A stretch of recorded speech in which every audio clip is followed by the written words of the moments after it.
அப்போஸ்தலருடைய நடபடிகள் 8ஆம் அதிகாரம். அவனை கொலை செய்கிறதற்கு சவுலும் சம்மதித்திருந்தான். அக்காலத்திலே எருசலேமில் உள்ள சபைக்கு மிகுந்த துன்பம் உண்டாயிற்று. அப்போஸ்தலர் தவிர மற்ற யாவரும் யூதேயா சமாரியா தேசங்களில் சிதறப்பட்டு போனார்கள். தேவ பக்தியுள்ள மனுஷர் ஸ்தேவானை எடுத்து அடக்கம் பண்ணி அவனுக்காக மிகவும் துக்கம் கொண்டாடினார்கள். சவுல் வீடுகள் தோறும் நுழைந்து புருஷரையும் ஸ்திரீகளையும் இழுத்து கொண்டு போய் காவலில் போடுவித்து சபையை பாழாக்கி கொண்டிருந்தான். சிதறி போனவர்கள் எங்கும் திரிந்து சுவிசேஷ வசனத்தை பிரசங்கித்தார்கள். அப்பொழுது பிலிப் என்பவன் சமாரியாவிலுள்ள ஒரு பட்டணத்திற்கு போய் அங்குள்ளவர்களுக்கு கிறிஸ்துவை குறித்து பிரசங்கித்தான். பிலிப்பு செய்த அதிசயங்களை ஜனங்கள் கேள்விப்பட்டு கண்டு அவனால் சொல்லப்பட்டவைகளை ஒருமனப்பட்டு கவனித்தார்கள். அநேகரிலிருந்த அசுத்த ஆவிகள் மிகுந்த சத்தத்தோடே கூப்பிட்டு அவர்களை விட்டு புறப்பட்டது. அநேக திமிர்வாதக்காரரும் சப்பானிகளும் குணமாக்கப்பட்டார்கள். அந்த பட்டணத்திலே மிகுந்த சந்தோஷம் உண்டாயிற்று. சீமோன் என்று பெயர் கொண்ட ஒரு மனுஷன் அந்த பட்டணத்திலே மாய வித்தைக்காரனாயிருந்து தன்னை ஒரு பெரியவன் என்று சொல்லி சமாரியா நாட்டு ஜனங்களை பிரமிக்க பண்ணி கொண்டிருந்தான். தேவனுடைய பெரிதான சக்தி இவன்தான் என்று எண்ணி சீரியோர் பெரியோர் யாவரும் அவனுக்கு செவிகொடுத்து வந்தார்கள். அவன் அநேக காலமாய் தன்னுடைய மாய வித்தைகளினாலே அவர்களை பிரமிக்க பண்ணினதினால் அவனை மதித்து வந்தார்கள். தேவனுடைய ராஜ்யத்துக்கும் இயேசு கிறிஸ்துவனுடைய நாமத்துக்கும் ஏற்றவைகளை குறித்து பிலிப்பு பிரசங்கித்ததை அவர்கள் விசுவாசித்த போது புருஷரும் ஸ்திரீகளும் ஞானஸ்தானம் பெற்றார்கள். அப்பொழுது சீமோனும் விசுவாசித்து ஞானஸ்தானம் பெற்று பிலிப்பை பற்றி கொண்டு அவனால் நடந்த அடையாளங்களையும் பெரிய அற்புதங்களையும் கண்டு பிரமித்தான். சமாரியர் தேவ வசனத்தை ஏற்றுக்கொண்டதை எருசலேமில் உள்ள அப்போஸ்தலர்கள் கேள்விப்பட்டு பேதுருவையும் யோவானையும் அவர்களிடத்திற்கு அனுப்பினார்கள். இவர்கள் வந்தபொழுது அவர்களில் ஒருவனும் பரிசுத்த ஆவியை பெறாமல் கர்த்தராகிய இயேசுவின் நாமத்தினாலே ஞானஸ்தானத்தை மாத்திரம் பெற்றிருந்தவர்களாக கண்டு அவர்கள் பரிசுத்த ஆவியை பெற்று கொள்ளும்படி அவர்களுக்காக ஜெபம் பண்ணி அவர்கள் மேல் கைகளை வைத்தார்கள். அப்பொழுது அவர்கள் பரிசுத்த ஆவியை பெற்றார்கள். அப்போஸ்தலர் தங்கள் கைகளை அவர்கள் மேல் வைத்ததினால் பரிசுத்த ஆவி தந்தருளப்படுகிறதை சீமோன் கண்டபோது அவர்களிடத்தில் பணத்தை கொண்டு வந்து, நான் எவன் மேல் என் கைகளை வைக்கிறேனோ அவன் பரிசுத்த ஆவியை பெறத்தக்கதாக எனக்கும் இந்த அதிகாரத்தை கொடுக்க வேண்டும் என்றான். பேதுரு அவனை நோக்கி, தேவனுடைய வரத்தை பணத்தினாலே சம்பாதித்து கொள்ளலாம் என்று நீ நினைத்தபடியால் உன் பணம் உன்னோடு கூட நாசமாய் போக கடவது.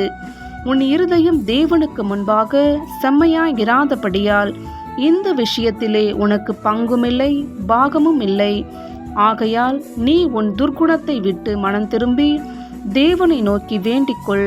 ஒருவேளை உன் இருதயத்தின் எண்ணம் உனக்கு மன்னிக்கப்படலாம். நீ கசப்பான பிச்சிலும் பாவக்கட்டிலும் அகப்பட்டிருக்கிறதாக காண்கிறேன் என்றான். அதற்கு சீமோன், நீங்கள் சொன்ன காரியங்களில் ஒன்றும் எனக்கு நேரிடாதபடிக்கு எனக்காக கர்த்தரை வேண்டிக் கொள்ளுங்கள் என்றான். இவ்விதமாய் அவர்கள் கர்த்தருடைய வசனத்தை சாட்சியாய் அறிவித்து சொன்ன பின்பு சமாரியருடைய அநேக கிராமங்களில் சுவிசேஷத்தை பிரசங்கித்து எருசலேமுக்கு திரும்பி வந்தார்கள்.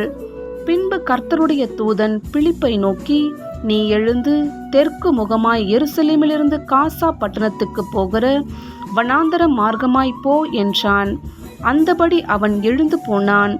அப்பொழுது எத்தியோப்பியருடைய ராஜஸ்திரியாகிய கந்தகே என்பவளுக்கு மந்திரியும் அவளுடைய பொக்கிஷமெல்லாவற்றிற்கும் தலைவனுமாயிருந்த எத்தியோப்பியனாகிய ஒருவன் பணிந்து கொள்ளும்படி எருசலேமுக்கு வந்திருந்து ஊருக்கு திரும்பி போகும்போது தன் ரதத்திலே உட்கார்ந்து ஏசாயா தீர்க்கதரிசியின் ஆகமத்தை வாசித்து கொண்டிருந்தான். ஆவியானவர், நீ போய் அந்த ரதத்துடனே சேர்ந்து கொள் என்று பிலிப்புடனே சொன்னார். அப்பொழுது பிலிப்பு ஓடிப்போய் சேர்ந்து அவன் ஏசாயா தீர்க்கதரிசியின் ஆகமத்தை வாசிக்கிறதை கேட்டு, நீர் வாசிக்கிறவைகளின் கருத்து உமக்கு தெரியுமா என்றான். அதற்கு அவன், ஒருவன் எனக்கு தெரிவிக்காவிட்டால் அது எனக்கு எப்படி தெரியும் என்று சொல்லி பிலிப்பு ஏறி தன்னோடே உட்காரும்படி அவனை வேண்டிக் கொண்டான். அவன் வாசித்த வேத வாக்கியம் என்னவென்றால், அவர் ஒரு ஆட்டை போல அடிக்கப்படுவதற்கு கொண்டு போகப்பட்டார். மயிர் கத்திரிக்கிறவனுக்கு முன்பாக சத்தமிடாதிருக்கிற ஆட்டுக்குட்டியைப் போல அவர் தமது வாயை திறவாதிருந்தார்.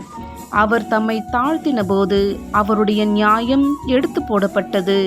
அவருடைய ஜீவன் பூமியிலிருந்து எடுபட்டு போயிற்று. அவருடைய வம்சத்தை யாராலே சொல்லி முடியும் என்பதே. மந்திரி பிலிப்பை நோக்கி, தீர்க்கதரிசி யாரை குறித்து இதை சொல்லுகிறார்?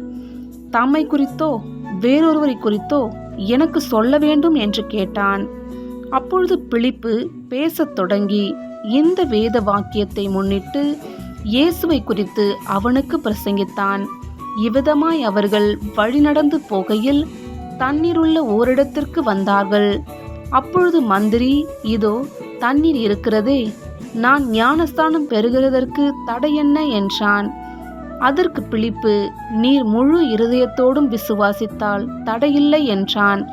அப்பொழுது அவன், இயேசு கிறிஸ்துவை தேவனுடைய குமாரன் என்று விசுவாசிக்கிறேன் என்று சொல்லி ரதத்தை நிறுத்த சொன்னான். அப்பொழுது பிலிப்பும் மந்திரியும் ஆகிய இருவரும் தண்ணீரில் இறங்கினார்கள்.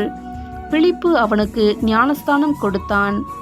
அவர்கள் தண்ணீரிலிருந்து கரை ஏறின பொழுது கர்த்தருடைய ஆவியானவர் பிலிப்பை கொண்டு போய்விட்டார். மந்திரி அப்புறம் அவனை காணாமல் சந்தோஷத்தோடே தன் வழியே போனான்.